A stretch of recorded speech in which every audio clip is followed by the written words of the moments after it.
All right, today we are jumping into a really fascinating legal puzzle. This thing took over a decade to solve, involved hundreds of millions of pesos, a major tollway, and a key piece of evidence that just vanished into thin air. So get this. Can a company pull in massive amounts of cash from, let's say, a busy toll road, but when a court comes to freeze that money, they're told, sorry, there's actually nothing here to take? I mean, how on earth is that possible?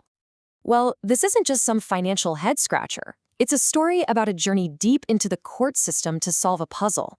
And the answer, as you're about to see, wasn't hiding in some complex accounting trick, but in one of the most basic, fundamental rules in the entire legal playbook. To really understand how this legal tool just disappeared, we have to rewind.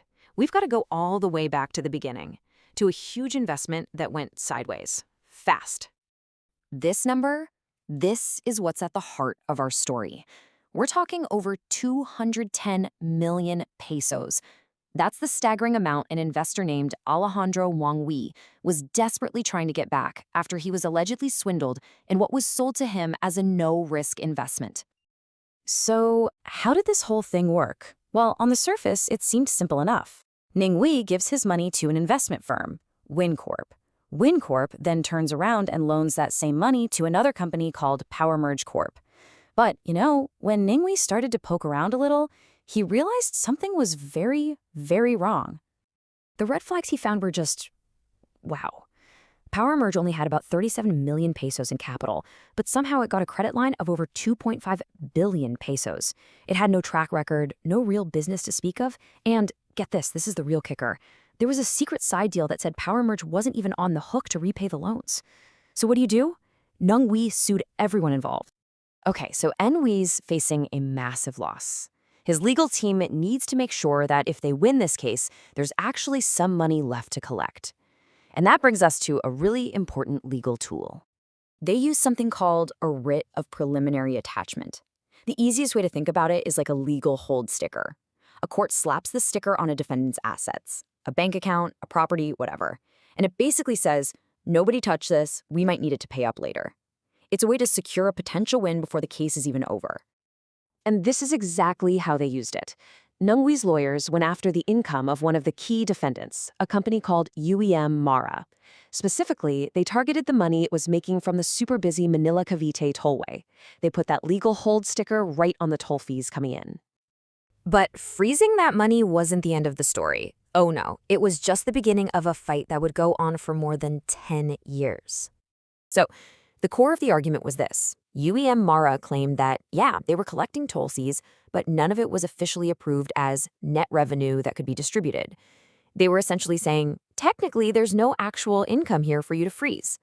But Ninghui's team came back and pointed to UEM own financial statements, which clearly showed over 171 million pesos in revenue from those exact same tolls. And that disagreement kicked off this decade-long legal tug-of-war. The attachment was first ordered way back in 2000. Then, in 2011, a court lifted it. But just a year later, the Court of Appeals put it right back on. It was this constant back and forth, dragging on for years and years. So with the lower courts basically at a stalemate, the case finally made its way to the highest court in the land. And that is when the entire story took a completely unexpected turn. The Supreme Court looked at this decade-long fight over what counts as revenue versus what counts as income, and they pretty much said, you're all missing the point. The real answer had nothing to do with any of that.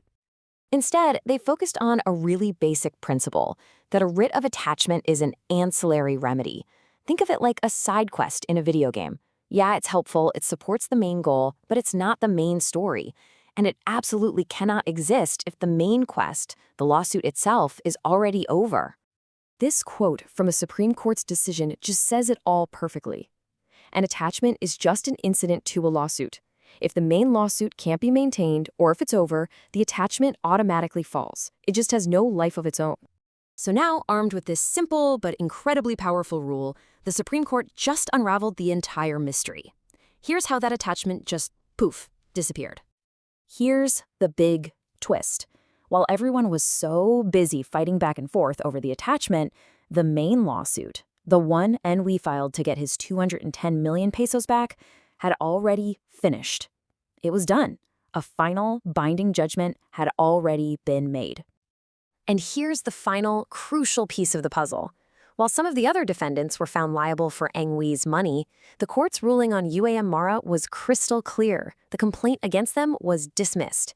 The court decided they hadn't done anything wrong. And this is where it all clicks into place.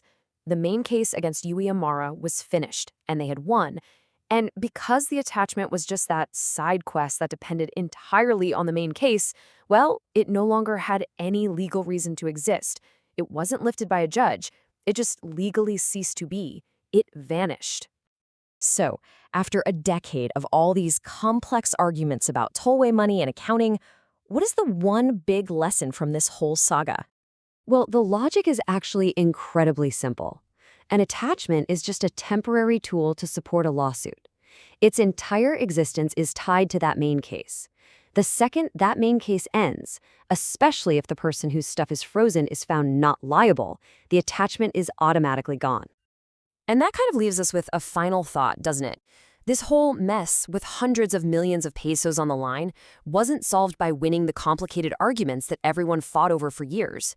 It was ended by just applying one simple foundational legal rule that had somehow been overlooked.